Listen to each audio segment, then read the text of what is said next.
Sassy Eliot. Hank. Sassy Eliot. Girl. It is the WIP Afternoon Show with Ike, Spike, and Fritz. Bringing his sassiness all the way from New England is the great Eliot Shorr-Parks. Hey, Eliot.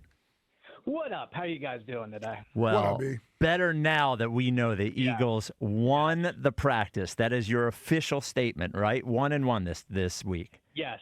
Disaster averted. The Eagles won day 2. They go to 11-4 in joint practices and an impressive 4-1 against New England overall. And this was a practice they won. I thought right before the defense hit the field, you could sense the attitude they were playing with today. So they're down on the lower practice field. They're getting ready to go up to where the Patriots are practicing. I see the whole defense get into a huddle. They're all huddling up. Someone's in the middle hyping them up. They all start to jump around. They sprint up to the practice field. And from there, they really controlled the practice, and they were the reason the Eagles won the practice. Tariq Woolen had a pick six in the front corner of the end zone. He high-stepped all the way to the other end zone, 99 yards. Jalyx Hunt forced a fumble and recovered it during a team drill. And then in the biggest drill of the day, the 11-on-11, everyone watching, first snap, Drake May drops back, throws the ball to A.J. Brown. It's completed, but Tariq Woolen rips it out of his hands, pops it in the air. Jalyx Hunt picks it off. They get the defense off the field. Next series, Jalen Hurts and the offense take the field. 3 passes, get him down to the 5-yard line, and then he hits Hollywood Brown for what was the practice winning score. So I thought the attitude was really good today, and I thought when they needed to, they were tougher than the Patriots, and they made plays when they had to. So they get the win on day 2. That's what I want to hear. So, Eliot, I know you're going to disagree, but just want to make a point on this. And it's not worth the debate because we all know what they're going to do. But I think there is some truth to the idea of, like, iron sharpens iron. You get better when you play competition, like real competition. And I think them getting beat yesterday and coming back and looking good today is an argument. It's not the only argument, but is an argument, especially in the situation that they're in, for playing in preseason games. And I know there is a risk of injury, but there is a risk of injury today, and there was a risk of injury yesterday, and there's a risk of injury every time they take the field on some level. So I understand why they don't do it, but I just think as you lead up to the season, if you can get more opportunities like this, I just think it puts them in a better position to start the season off the right way. Yeah, so I think your thought is correct, right? Like, I think without question, they're a better team for these 2 days of practices. And they'll never admit it, certainly publicly. But you can't tell me everybody's saying, starting with me, that they lost day 1, didn't motivate them for day 2. Saquon Barkley brought it up unprompted today. Nick Sirianni was asked about it and said, we don't do win-loss practices, but we need to play better, right? So, like, they were more motivated today than they were in day 1. Where I would probably disagree with you a little bit is this is an example of why they shouldn't play, because they're able to create this without being in a game. And I think the benefit of doing it the way they do is you can put them in certain situations, whereas in a preseason game, you can't do all third downs. You can't put them at the 25-yard line with like 45 seconds to go and kind of create that intense environment. So you're right. I think they are better for having struggled yesterday and then fighting back today. But I think the joint practices give them kind of what you're looking for. So listen, I'm halfway in between on this thing. I think the joint practices are a good thing because you're right. You can sort of structure and script the scenarios that you want and get the intensity out of it that you may not get in a preseason game if you're only out there for one series. I'm all for it there.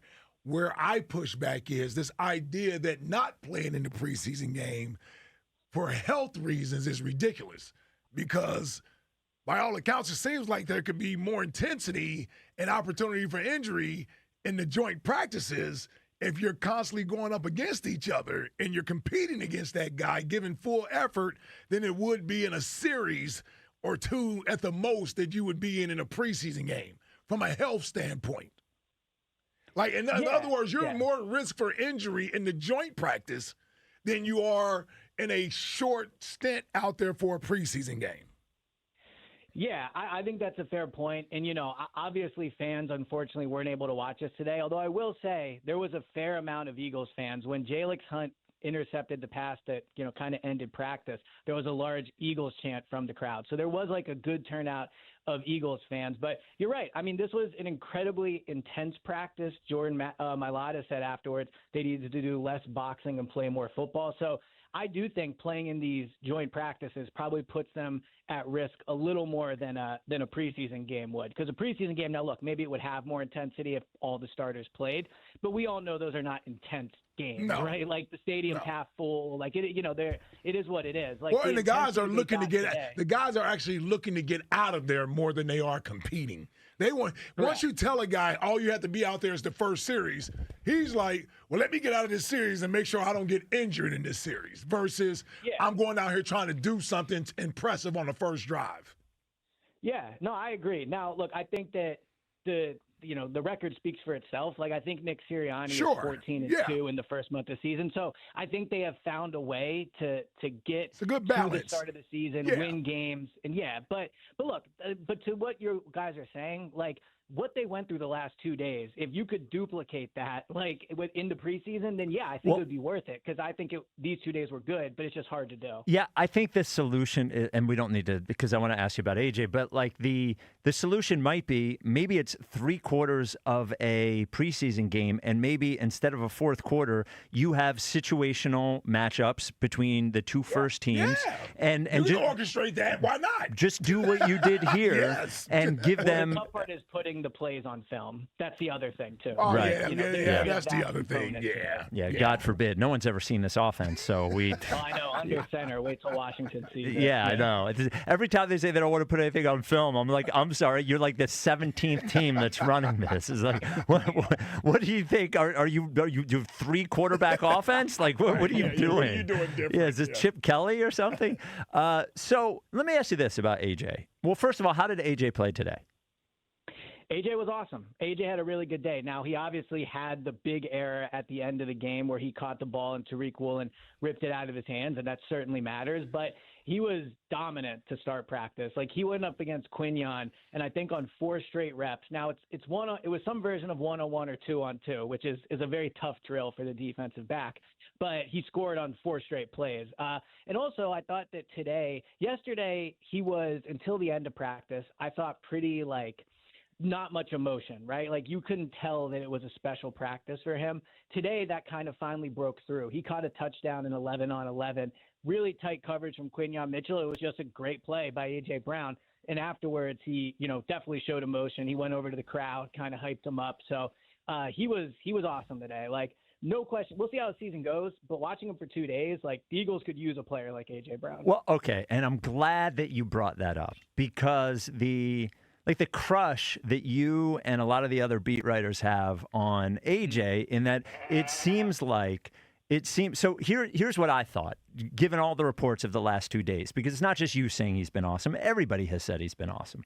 And it seems like, Berman did the same thing. You guys seem to want to prove to everybody that the Eagles would be better with A.J. Brown, but they weren't given really an option to keep A.J. Brown. When I heard about how he played the last 2 days, all I could think was, all we were wondering all year last year, is this guy cooked? Is he blah, blah, blah, blah, blah? He clearly was not just not giving full effort on the plays where we saw it. It was happening all the time because it was constant. And the way that he tanked his performance and the team last year, given how he has looked the last 2 days, I think is pretty obvious. Don't you? Yeah, I think A.J. Brown had a really bad year last year. I think there's no question about it. Now, a lot of people on the Eagles had bad years last year, and we're expecting them to potentially bounce back, right? So, yeah, A.J.'s still a very good player. Right, everybody else's effort. Hold on, everybody else's effort hasn't been questioned. So, you're leaving that part out of it when you say A.J. had a bad year. Did he have a bad year due to his effort and mindset? Some guys had bad years. Like the offensive lineman may have had a bad year because how much they ran the football the year before. Well, and Cam how much, Jurgens was hurt. And Dickerson was hurt. Injuries that. AJ, it seems like he was not motivated to be here. Is why he had a bad year. That is all true, right? AJ did not handle last year well. I 100% agree with that, right? And obviously he wanted out. That's what happened. He got out. I'm just saying, when you watch these two practices, he's an awesome player. Yes. And when I watch the Eagles receivers, they're not as awesome as AJ is. Now, that doesn't mean the Eagles won't be able to pass the ball. It doesn't mean they won't win without AJ. But the reality is, he is really, really good. And you saw that over these two practices, where we'll talk about Jalen's performance, but the offense once again did struggle to pass the ball outside of that big drill at the end. Well, no Smitty and no Mekhi Lemon, right? No Smitty, yeah. Mekhi Lemon, we don't know what Mekhi Lemon is yet, but yeah, Mekhi Lemon. No, I mean, did he practice? He didn't practice today, right? Did he? Or did he? No, he only did individual. Oh, okay. What the hell? That's good. At least he did something. Yeah, again, in the right direction. And I want to talk about Jalen. I don't want to belabor it, but I'm having trouble where I don't think, and I'm going to say you guys because I've heard it from more than you. We all agree the Eagles would be more talented with AJ. But it seems like they can. It feels like you're arguing with somebody that doesn't exist. In that, well, I think we're arguing with. Again, I'll say you, but would you take AJ back on the team right now? No, if you could undo the trade. No, well, if he wanted to be here, but he requested a trade and he tanked the season last year. How? That's so easy to say, but it's not realistic. He's a great football player. Yeah, I would count that he wouldn't tank the season again. Not to get into this debate. I'm just saying. I think at times he did play poor last year. Obviously, effort was a problem, but you watch him for 2 days up here, and he is clearly still a very good football player. Yeah, and it just makes you more frustrated that he didn't put forth this type of effort a year ago. If he was motivated to be here and was happy being an Eagle and look like this, I think every player, every fan would want A.J. Brown here. But if you're going to mope and not want to be here, you can't force the guy to be here because you're just going to get more of what you've gotten over the last 3 years. And ever since he's been unhappy towards the end of 2023, the passing game has sucked every year with the amount of talent they've had. Yeah, I think it's fair for fans to be mad at AJ. I do, right?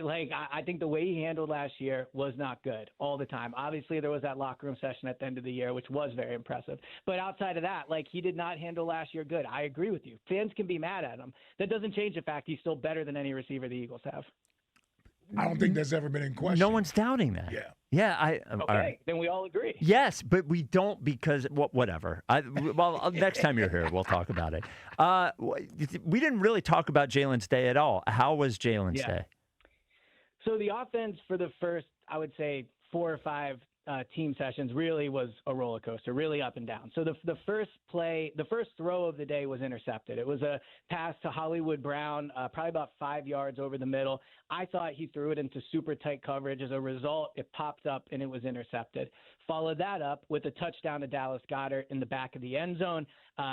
Pretty easy play. Goddard was open. He threw it to him in stride, caught it in the back of the end zone.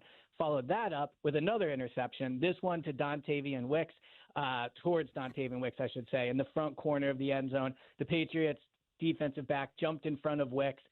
It was a good play by him, I will say. He kept his feet in bounds along the sideline, and the ref ruled it an interception. Then Jalen followed that up by throwing a touchdown to Dontavian Wicks in the back of the end zone. So really up and down day until that final session where he was really good. He had the touchdown to Hollywood Brown to win it, had a 2-point conversion to Darius Cooper, but a lot of interceptions. Jalen has 5 interceptions over the last 2 days. He now has, I believe, 11 in the 14 practices. I mean, that is 2 or 3 more than he has in 2025, 2024, 2023 training camps combined. So he is throwing interceptions, a lot of them, and he's not throwing a lot of touchdowns. So I thought overall, because he came big at the end of the day in that big drill, and he did have some nice touchdowns. I gave him a B, but definitely a lot of turnovers these last 2 days. Yeah, well, I don't mind. That's right. I know you don't. You should be excited. He's throwing more interceptions than ever. Yeah. Well, but look, I this is the time to throw him. Now, I can't. Over the middle thing still seems to be a problem. Well, I can't predict whether this will result in him having a better season. I have no idea. All I know is that he could go into these practices and make sure he didn't throw interceptions. Yeah. And I remember one of the things we were talking about last year when we were talking about 2 years ago about the training camp he had is you would say he didn't throw an interception, but I would ask you, are these checkdowns, are they easy passes? And he said yes.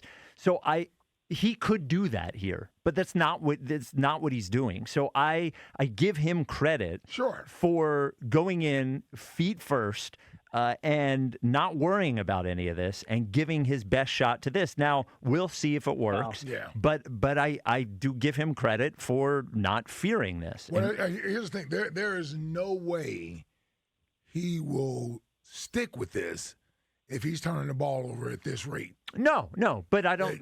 I agree. He will stop throwing the football.